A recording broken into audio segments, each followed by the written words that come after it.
Happy Monday guys, hope the week's going well. Good to see a bit of the rain about.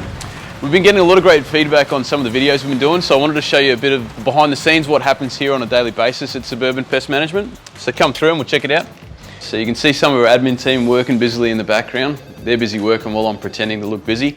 I wanted to show you the behind the scenes of how we do the promotional videos, so we can show you some of our top secret stuff. Let's check it out.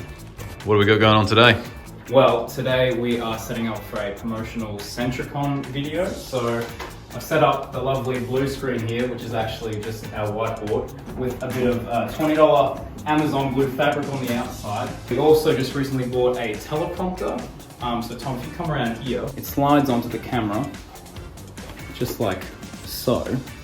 And then if I get my phone, will it work as a teleprompter? So can you see that? Does that look all right? Yep, we can see what's going on. Yeah, so that's what Tom sees when he's filming, but this is what the camera sees. It doesn't see any words at all, so it's pretty nifty. So yeah, that's pretty much the basic setup. We've got the Canon 90D. It's been an absolute beast for us. We've got many promotional videos out of it. Hollywood stuff there. Absolute Hollywood stuff indeed.